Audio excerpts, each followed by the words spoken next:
right, y'all, I think we can go ahead and get started. And if other folks join, we can let them in from the waiting room. But thank you all for joining us this evening. My name is Grace Ward. I'm an Associate Director of Annual Giving with the Fund for Davidson team. I'm joined tonight by my colleague, Judith Rolls, Senior Associate Director in the Office of Alumni and Family Engagement.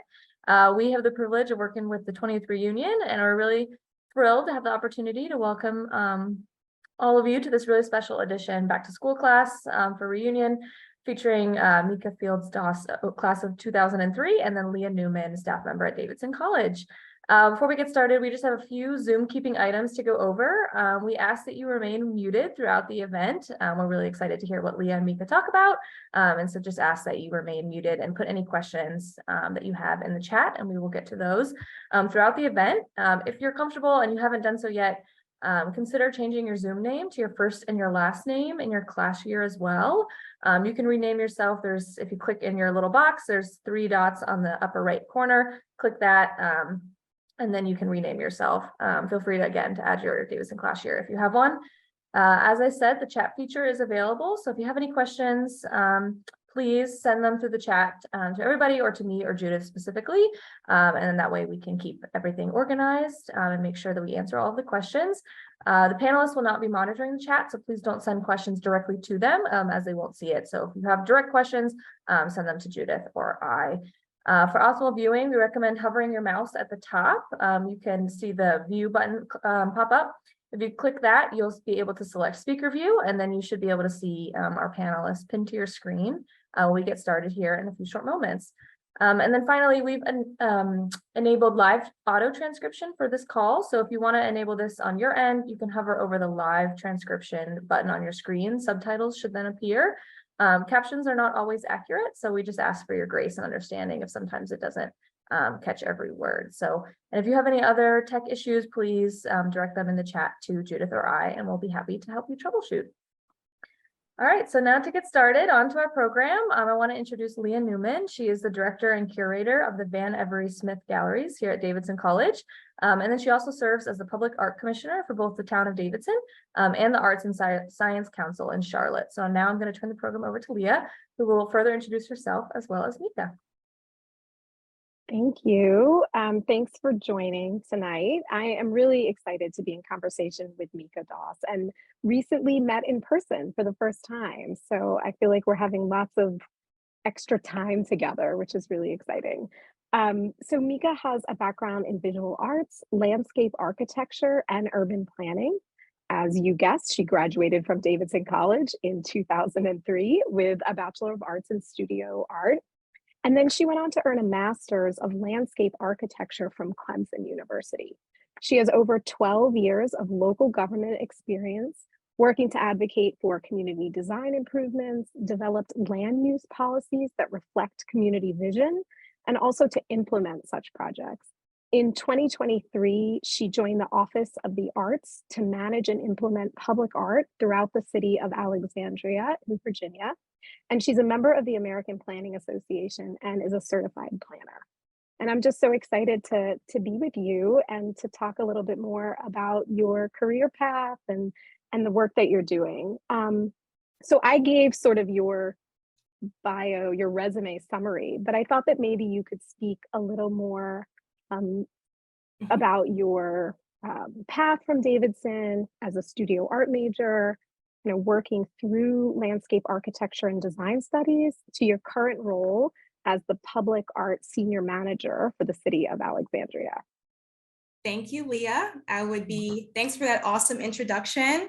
I'm happy to talk a little bit more about myself and how my path, my journey during my time at Davidson. I'm super honored to be here to speak with everyone tonight, and thank you so much for this chat. So a little bit about me.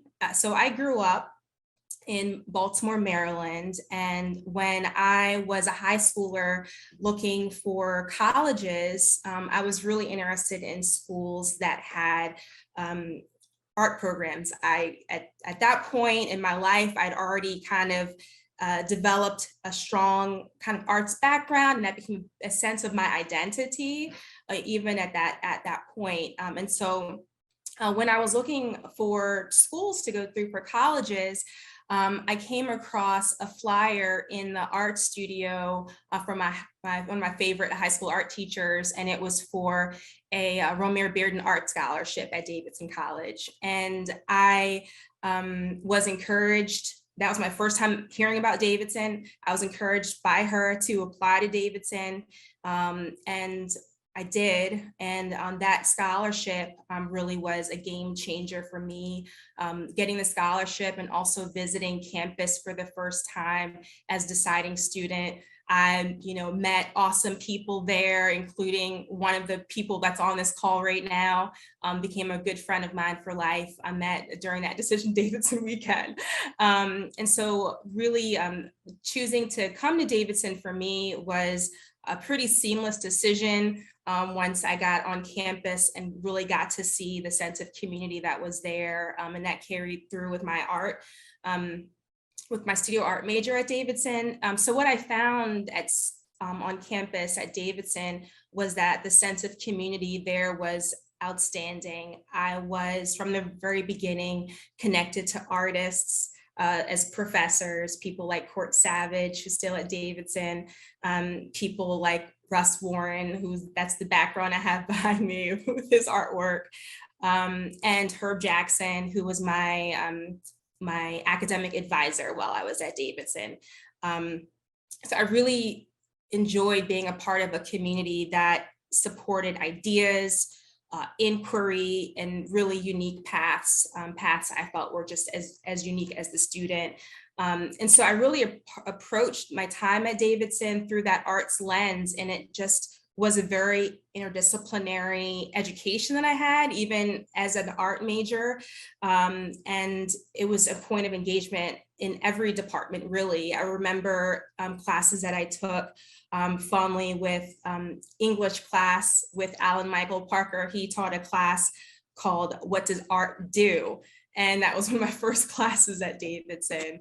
I also took classes and traveled with Dr. Nancy Fairley and her Ghana program, and really used arts as a way for me to really engage with different cultures, and to learn about history and learn about English and learn about just all different sorts of things. And it was a fantastic experience.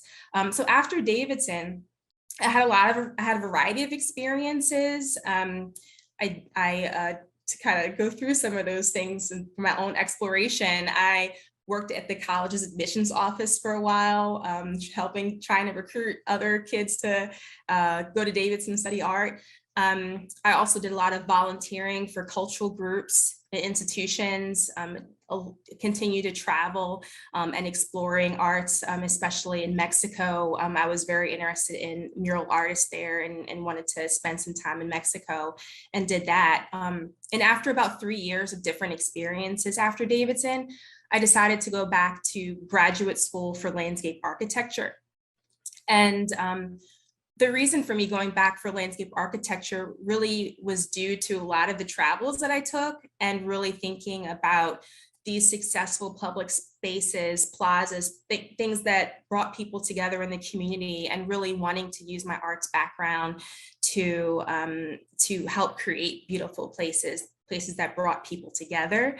And so that's what brought me to landscape. And I think what was so interesting for me in my professional life, and something I learned in graduate school was really about something I was new for me, was thinking more about community design and the community design process. And that was something that was unique in my experience at that time. And that involves working directly with community groups and organizations, asking them what they want to see in their communities, helping develop community visions and goals. And through that process, really helping inspire the communities. And really landscape architects, planners, artists really do have the ability to inspire communities to take sustained action to improve their communities. And that's something I was learning, and that's something that I've continued to kind of build my professional career on, is working within communities and community design. So after graduate school, I went on to work in a planning capacity in Maryland, in local government, doing urban design and planning work, and have done similar work in Virginia. And I've seen so many ways in which communities are really interested in the arts and really want to connect to the arts. And you can see it in so many ways, like they want more vibrant communities, they want to tell stories that are important and align with their values. They want economic development, they want tourism, and arts can do all of those things. And so now, as you mentioned, my current role, I'm the public art senior manager with the City of Alexandria in Virginia. It's a brand new role for me of about 2 months. And it's a brand new position actually for the City of Alexandria here. And to help manage the growth that they're seeing in public art. And also they want to support what the community wants to see in the future. And there's a lot coming in the future. So that's a little bit about me. So I'm with the Office of the Arts. That's a division in our Department of Parks, Recreation, and Cultural Activities. The mission of the office is to promote the value of arts and culture in the City of Alexandria by nurturing, investing in, and celebrating the creative contributions of artists and arts organizations. And we do this through grants, events, and public art programs. Oh, Lia, you're muted. I muted myself.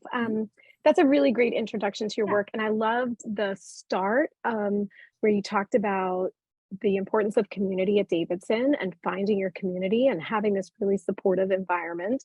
And thinking about the way that art helps us kind of understand the world and space. And there's just so much, I think, in that. And then this idea that an artist could go on to landscape design and then have to work in this sort of government role. So kind of using different parts of your brain, I think, to work with artists and work with government officials and be thinking about planning and permitting and all of these things. And so I wanted to ask you to help the audience understand a little bit more about the steps involved in public art. I think the process is really unfamiliar to folks. It's even sometimes unfamiliar to artists. It's not something that is taught often in an undergraduate kind of program.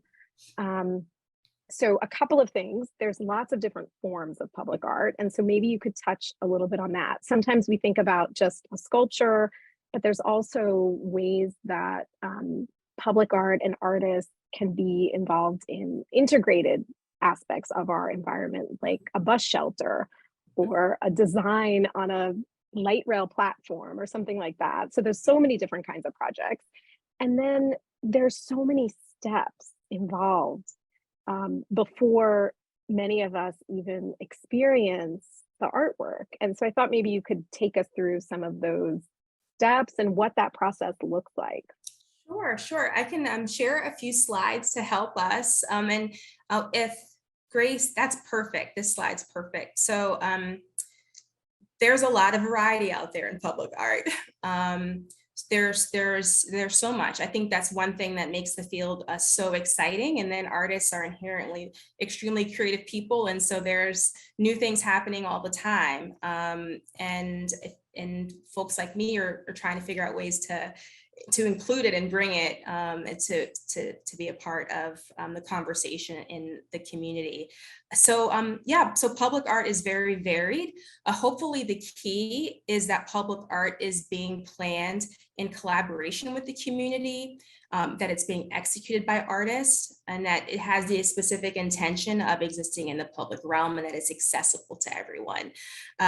Generally, that does mean that things are outdoors, but not necessarily. You can have very publicly open, permeable space that's inside that will also be considered public art as well. But yeah, it's almost impossible. I mean, just on this graphic I have, just a few examples.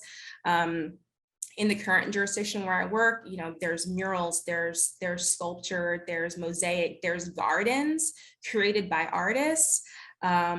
There's so many different types of things. And like you've mentioned, also don't have an image, but we've got outdoor furniture. We've got play equipment, really interesting play equipment that artists have been engaged with the city in creating that are just really out of the ordinary and really encourages, you know, kids to use their imagination and with the play equipment. So there's a lot of different work there.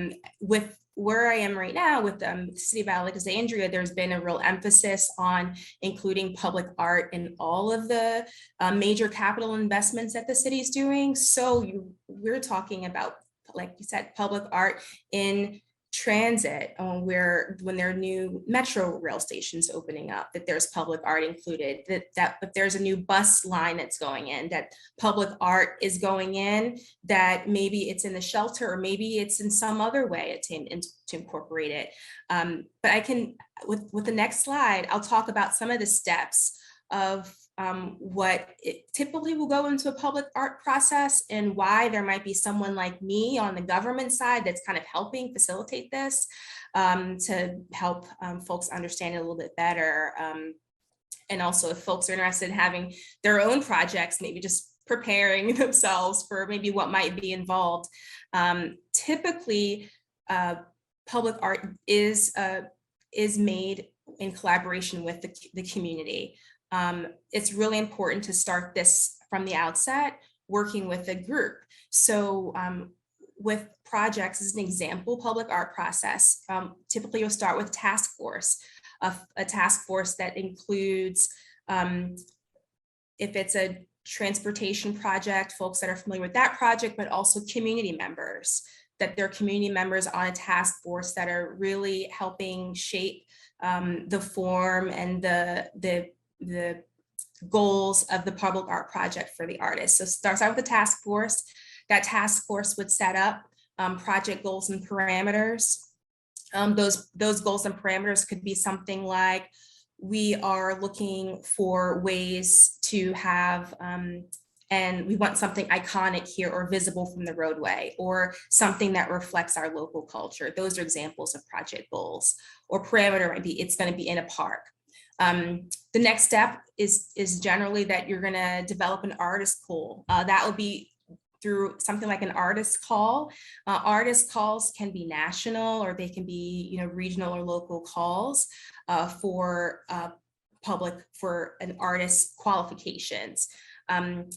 We look for qualified artists to respond to the call. We're not necessarily asking folks to design something from the get-go, but trying to get the team together that's going to work together to find the best public art for the location. So that would be getting the artists pulled together. The task force would help select finalists based on their qualifications. And then there's an artist selection process where the artists oftentimes will do interviews or give a PowerPoint presentation, giving examples of work that they've done.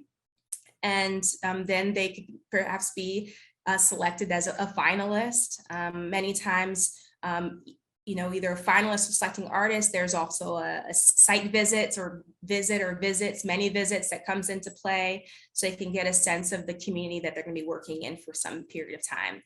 There's a contract that's going to be a legal document that talks about responsibilities and liability, you know, information about the project timeline. Then the artist would create a concept proposal based on all the feedback they're getting about what's the project, what can I offer, what would I like to do in a time frame, and they would do the designs, early designs for it. So maybe some early renderings to give the concept to the task force or an arts commission to say, this is what I want to do. And then that design gets approved conceptually, and then the artist can go forth and like really put all their energy into that final design.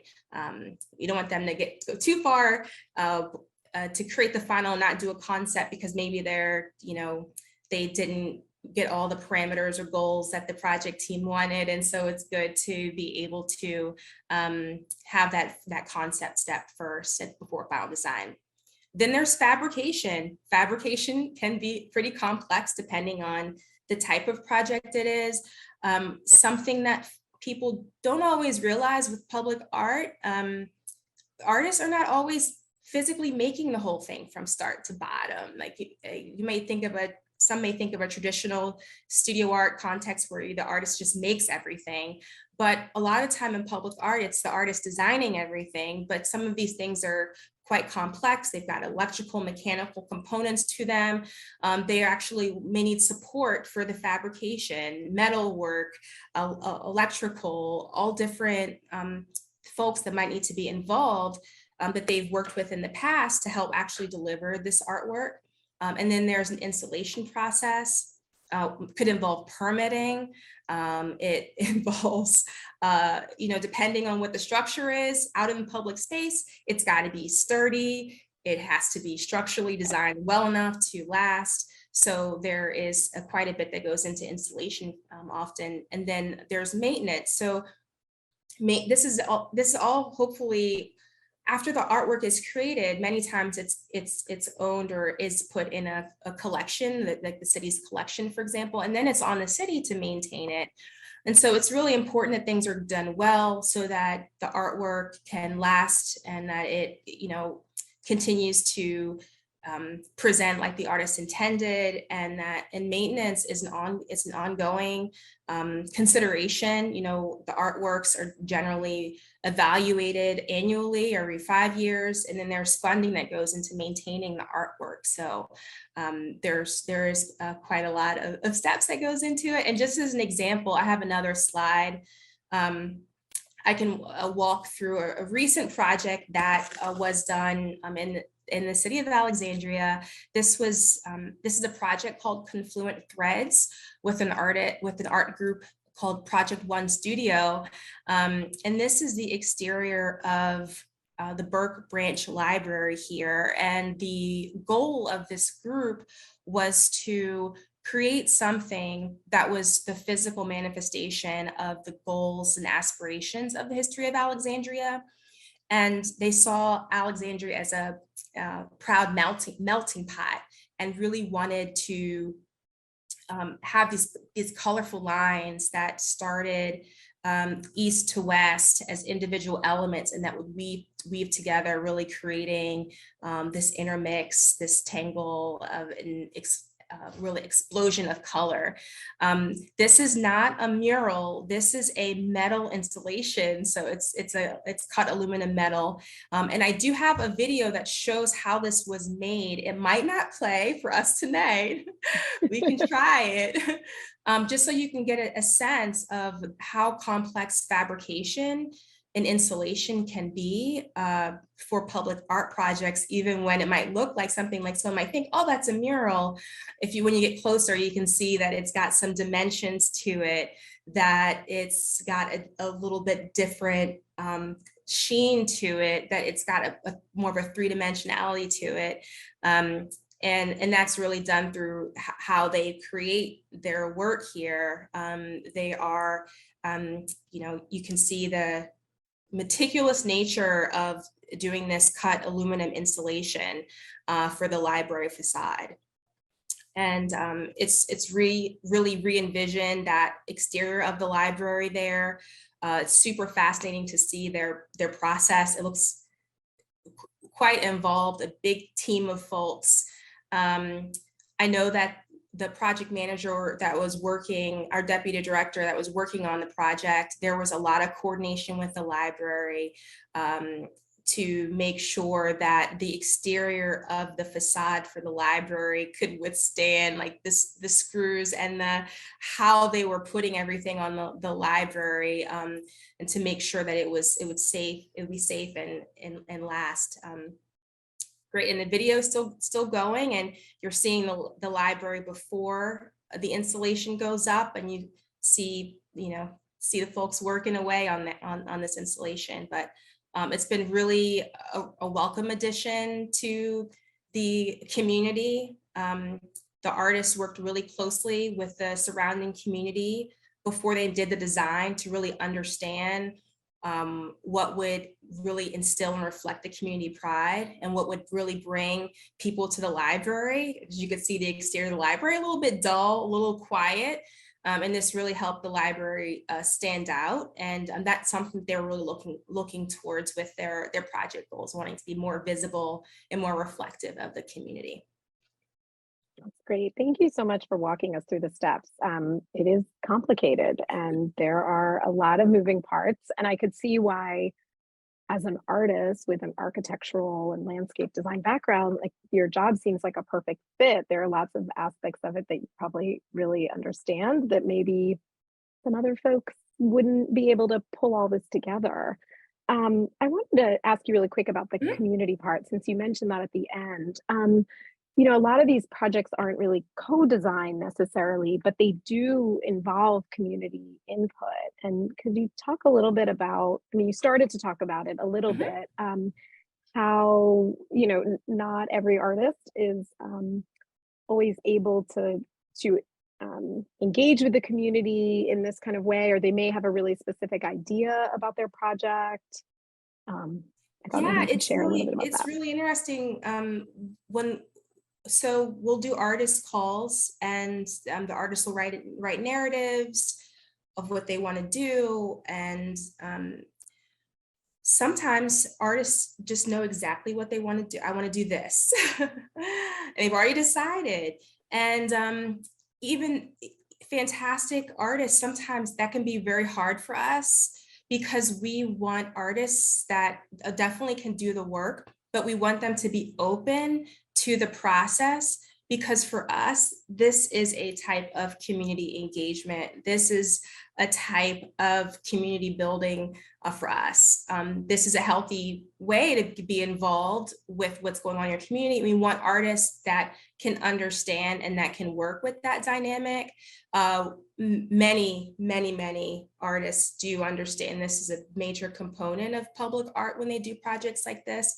So they are so skilled and so amazing at that, and really can help synthesize and explain their motivations for what they're doing and why they're doing it and what they heard. And I think that helps the community feel heard, feel understood, and really helps the artwork become a part of the, have that connection to it, understanding where it came from, and just really makes it even a better project for the community groups that are, consulted and engaged on this stuff. So for us, it's extremely important that artists can engage with the community on these projects. Yeah, and it brings, there's buy-in right from the beginning. Yes. Hopefully that the community really feels engaged and involved. With my curator hat on, I believe that artists are really doing important work, and that artists can tell stories, bring important stories forward. We often look at work on campus and talk about how it helps create a sense of belonging for people. We've been working on projects that are aimed at helping us more deeply engage with our history, even when that's kind of an ugly history. So I see artwork and being able to kind of gather around artwork as part of like a healing process often, that it can really help us think about the kind of community that we want. I like Alan Michael's class because I often ask that question. I'm always asking artists, like, what can art do? And so I want to hear from you about the kind of important work that you think public art can do. Oh yeah. We could talk for a long time about, what are people doing? It's so great out there. It's very inspiring. The topics that artists are taking on, the healing that is happening through the artwork. And I get to hear so many encouraging stories, and especially through the process, right? This community design process of artists going out and talking to people and getting their stories and understanding what used to be in this neighborhood before this new development, and how to tell that story, and taking that sensitivity and genuine curiosity and trying to elevate those stories. It's amazing. And I've been really inspired by the artists that are doing that storytelling work. I could, man, another presentation on that one. There's some cool stuff out there. I can share an example that we have, and I think that I have it on the next slide. So I'll show you this example just to give a flavor of these types of conversations and how they're happening in public art and how they're really inspiring people and they're helping places. This is a current project. This is a temporary installation, this art installation that we have at the waterfront here. It's called 2 Boxes of Oranges and Edmonia Jackson. And the artist is Nina Cook-John. This is an image of Nina Cook-John on this slide. And she's an architect, she's an artist, and she's a public artist. And she did an installation I think is very meaningful for the City of Alexandria. This work that she did is a part of a series. Just to back up a bit, so the waterfront here in Alexandria, we do temporary art at this location. What you're looking at is actually temporary artwork. It might not look like it, but this is the 5th year of this. So each year the artwork and the artist that we work with changes. So this year is her year. And anyone in the area wants to come see it, you can, and you can experience it in person. But what she did with this piece is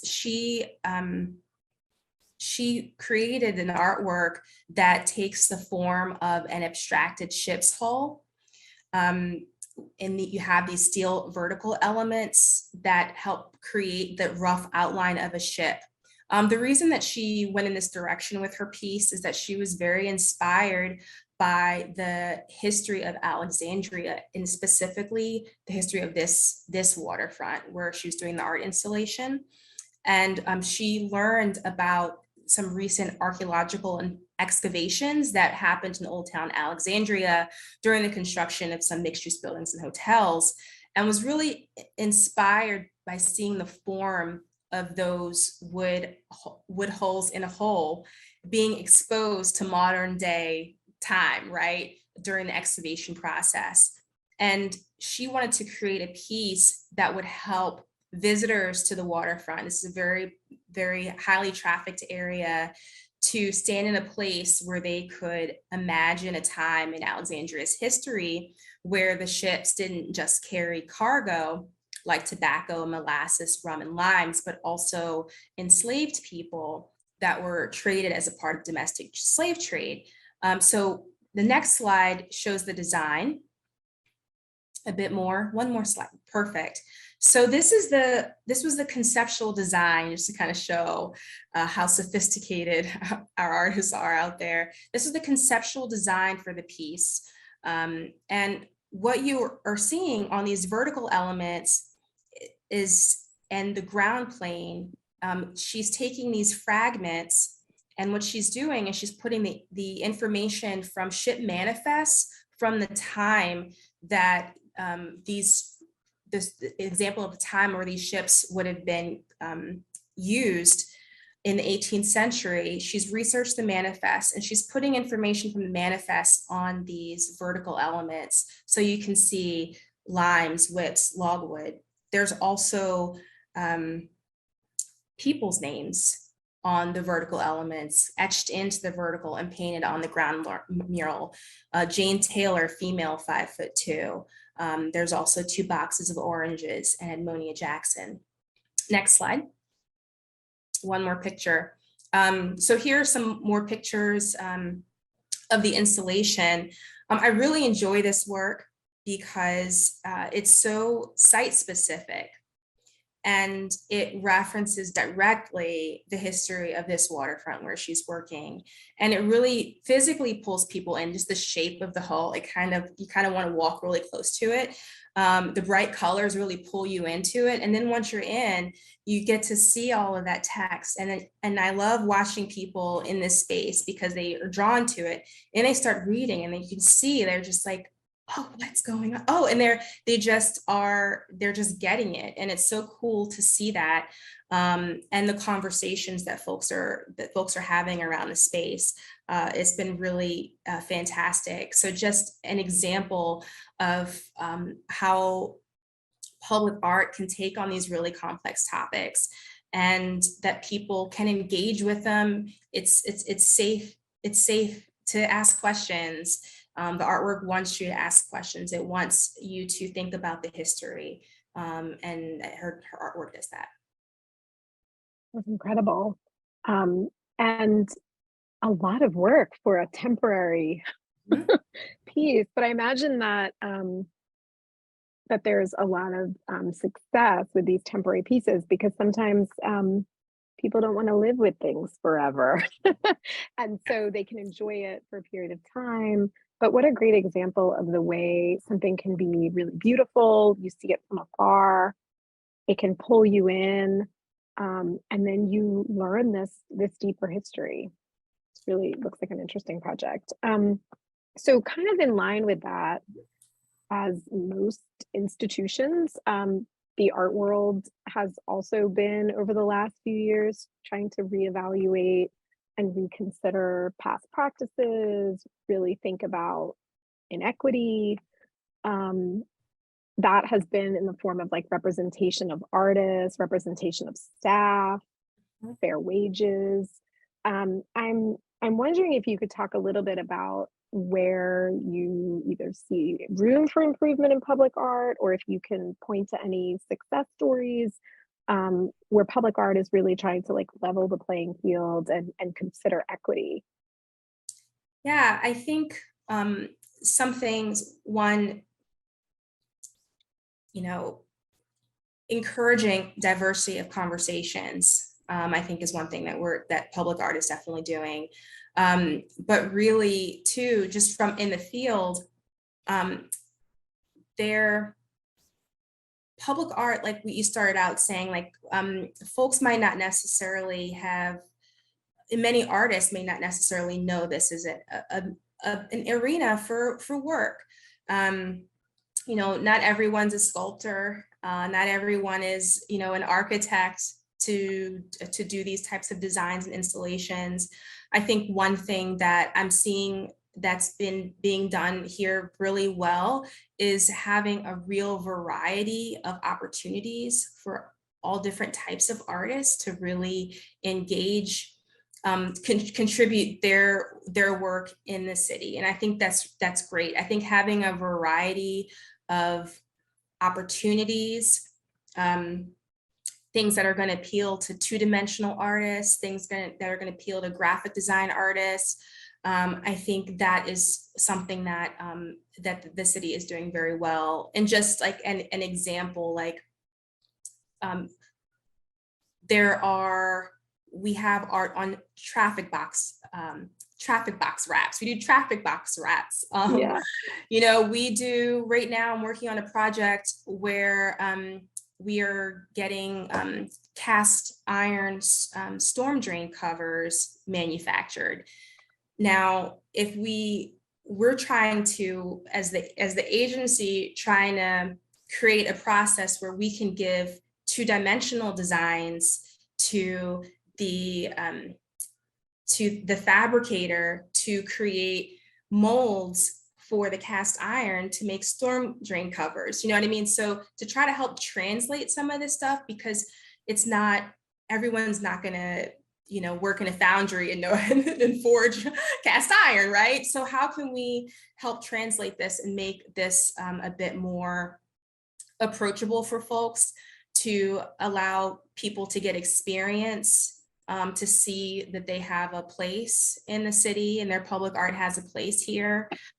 So I think those are the types of things that we're definitely trying to do. And I think temporary art definitely has a huge potential for artists to get experience, to get visibility, and to just really, I think temporary art's great because it's fun, right?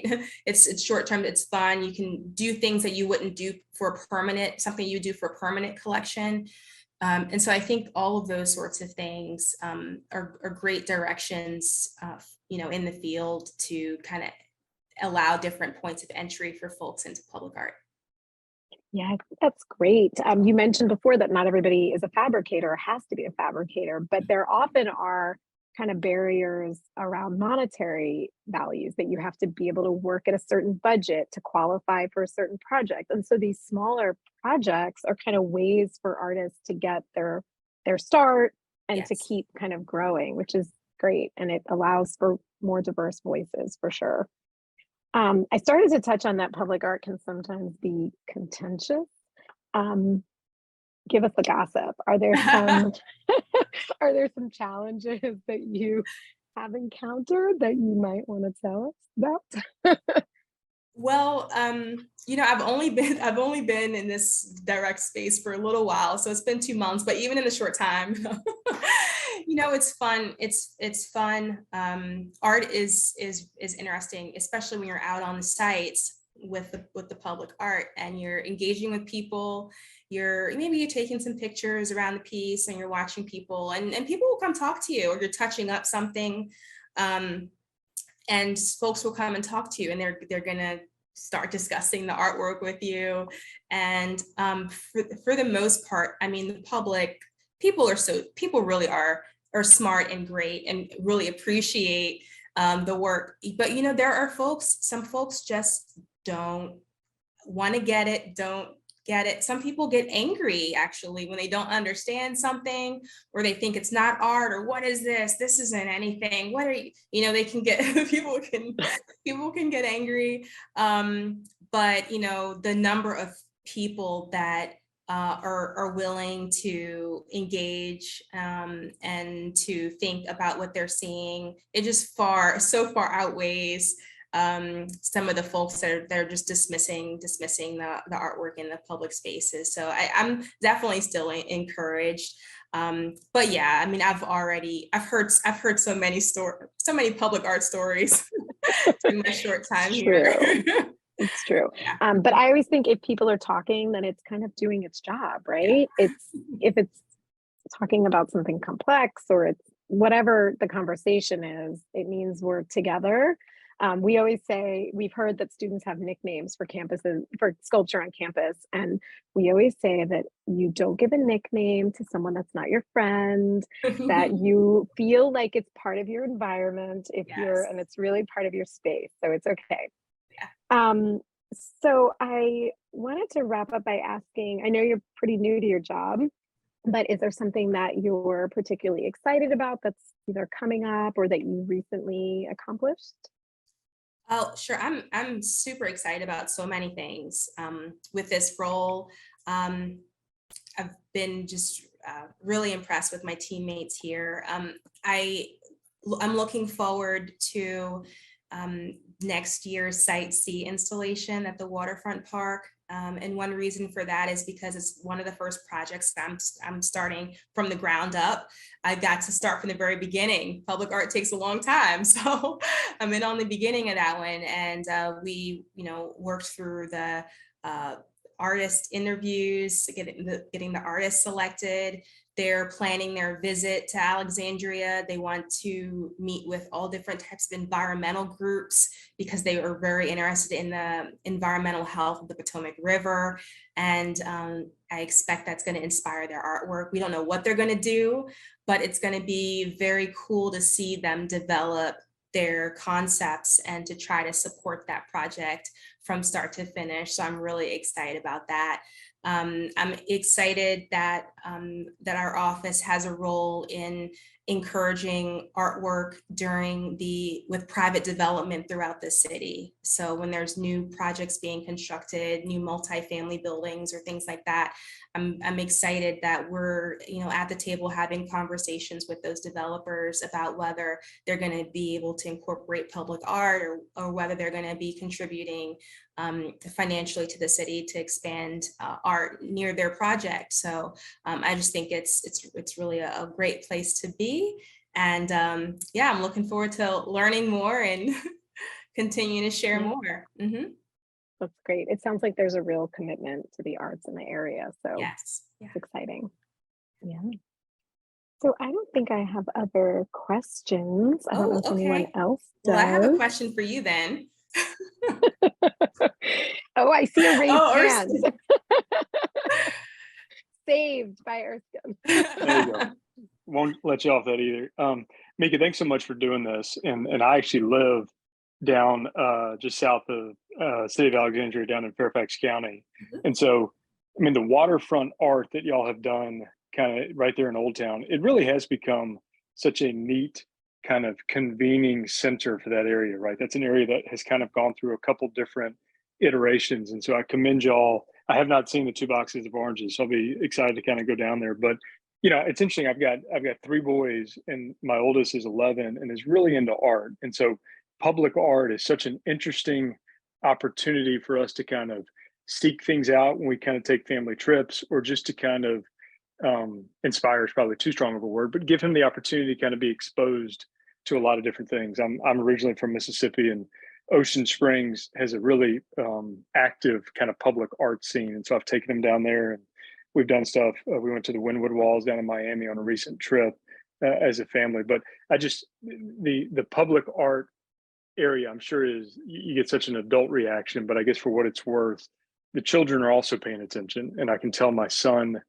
thinks about it. He'll come back, he'll start drawing, he'll do different kind of projects. And so just for what it's worth, you are touching kind of folks outside of just the adult area. But the question I had for you was, you mentioned the Burke Library and the project that went on there.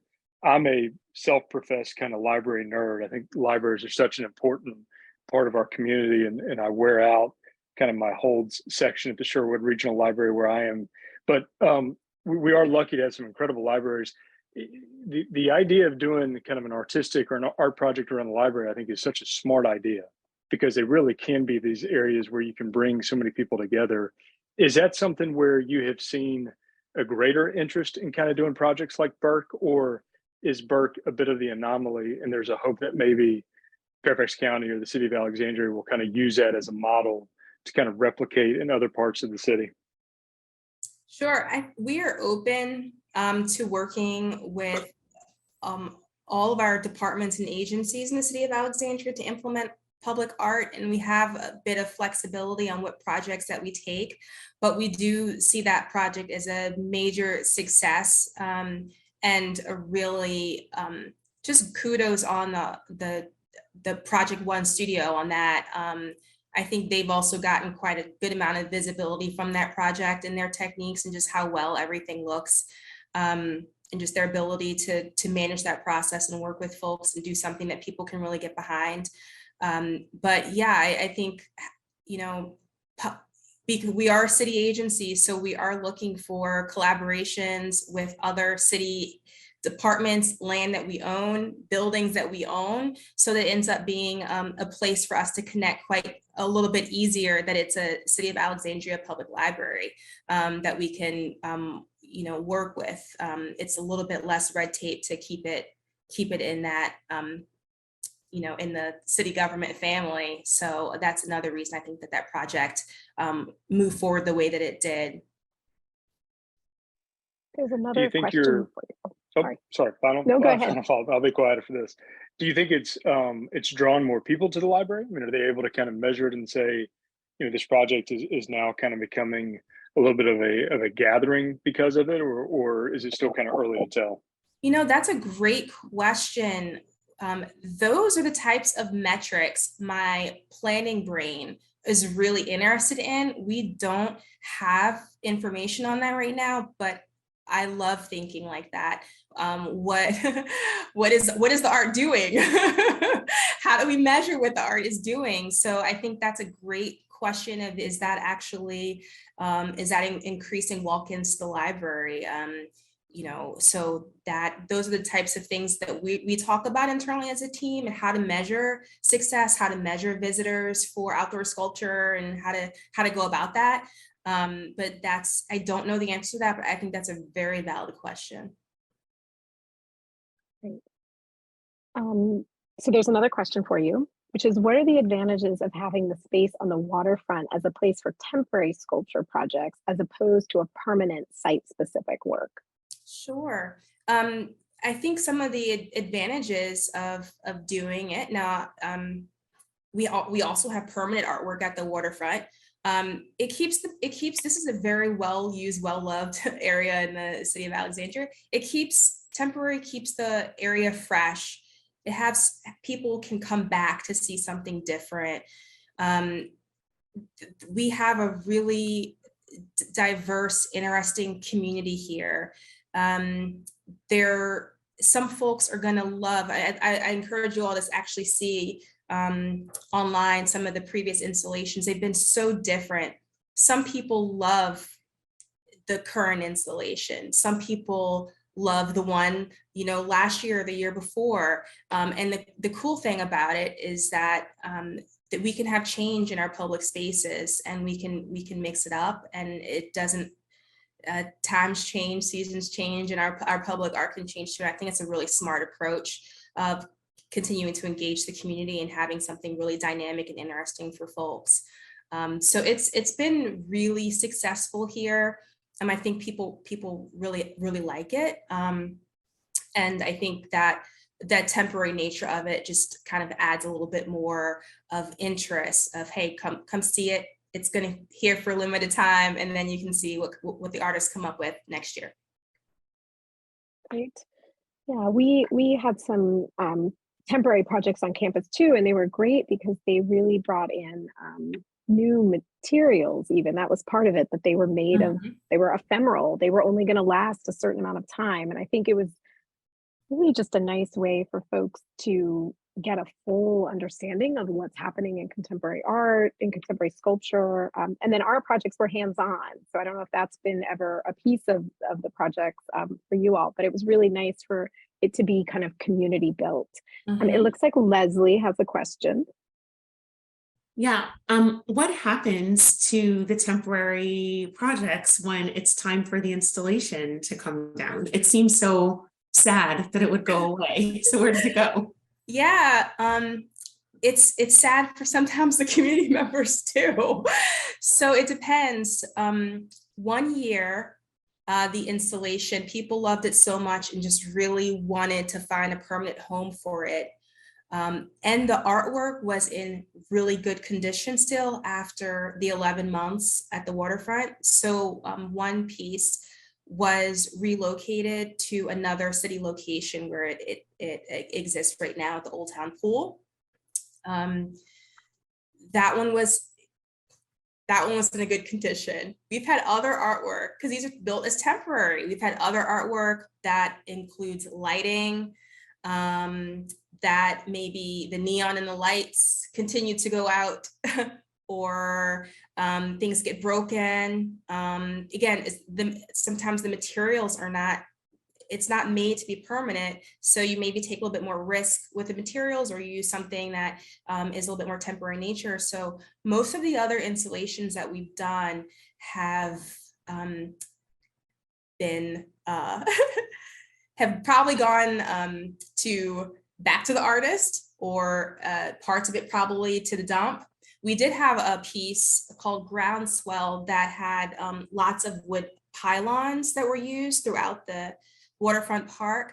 My understanding with that is that the public actually came, people actually came when it was all being taken apart, and they wanted to have a piece of the artwork, like a little piece of wood pylon. So folks, took them home. So they took pieces of it home, and they have, pieces of that artwork still. So it's fun. It kind of varies. And it really just depends on how things are made and whether they can have another life after they're taken down. Yeah. To quote Court Savage, sometimes things have to go to sculpture heaven. Sculpture heaven. That happens at the end of the semester a lot. I see that Tiffany has a question too. Yes. So, given that the city of Alexandria is such a historic area, do you ever face opposition from sort of the historical society or whoever, is in charge? Yes, there are. There are. I won't call anything a battle, but yes, there's a lot of conversations about historical locations, areas where they're maybe are not suited for reasons like that for public art. So absolutely. I think the city of Alexandria is well known to be a very historical city. And for a long time, the artwork that people associated with the city was memorials, bronzes, plaques, things like that. So the public art program is newer in the life of the city, and continues to try to provide an alternative to, it's not, there may be some contemporary pieces that interpret history, but these are not memorial projects. This is art. These are contemporary pieces. This is a different conversation. We do have an Office of Historic Alexandria here that works very hard to, to think about this, history, and that does manage memorials here. So we do kind of have a separation of duties, but yes, there are quite a number of community groups and commissions here in the city. And yes, each of those, we do work through that. But it is a consideration. Yeah. I want to be mindful of time. It's 8 o'clock. I'm not trying to dodge your question. Tell me your question again, and then we can wrap. Oh, thank you, Lia. I did have a question for you. So I'm really excited. We've got a big reunion coming up this year, and I, for one, plan on coming down to Davidson. And I know you've been extremely busy with art on campus. And I know that there's just been so much growth in public art at Davidson. I just wanted to know what I might expect to see when I'm down there in June. A lot. If you haven't been on campus, I think you've been on campus since 2003. But I think when you would have graduated from Davidson, there may have only been 2 works in our public collection. One being the Rodin, and when you start with a Rodin, it's kind of, where do you go from there? It's like you're starting at the top. But we've added a lot of campus sculpture. We've been sort of focused on this idea of campus as gallery or campus as museum, and so you can't really walk anywhere without engaging with a sculpture. Pretty much every building on campus inside has artworks. So a lot of new things. I think I mentioned earlier that like a lot of the work has been, I would say, is kind of focused around this idea of belonging, trying to create a sense of belonging. There's works by Zhan Wang, the first Chinese artist in our collection, for an outdoor work that was installed during the pandemic. And we had students say that it felt like a piece of their home culture was finally on campus, that they felt like they belonged. And in particular, that was kind of at the height of anti-Asian sentiment in the country. And so I think you'll see some diversity in the collection. There's more that can be done. And then a big project that you may have heard about that we're working on is the commemoration project. So we've been working about 2 years. This will be a memorial to the enslaved and exploited laborers from our history. We recently announced the artists and architects that have been selected. We went through a long process similar to the one that you laid out, a request for qualifications, the selection, narrowing it down to 5 teams who presented proposals. There was community engagement in there. And finally, we announced the selection of Hank Willis Thomas and Perkins and Will for that project. I'm actually going to put a link in the chat here for folks so you can see the project. It's a ways off because of all those steps that you mentioned. We have more community engagement to do, conceptual design, really kind of finalizing the design before we could break ground. So not yet, but you can at least think about that and think about the site when you're there. I think the website does a good job of kind of pointing out all those details. And then we're going to have some sculpture tours during reunion, so you can join one of those and get more specifics about all the new works on campus. Thank you. That sounds great. All right, y'all. Want to say a huge thank you to Lia and Meika for sharing their wisdom and their experience with us tonight. It was such a fascinating conversation, so thank you to you both. We really appreciate you taking the time.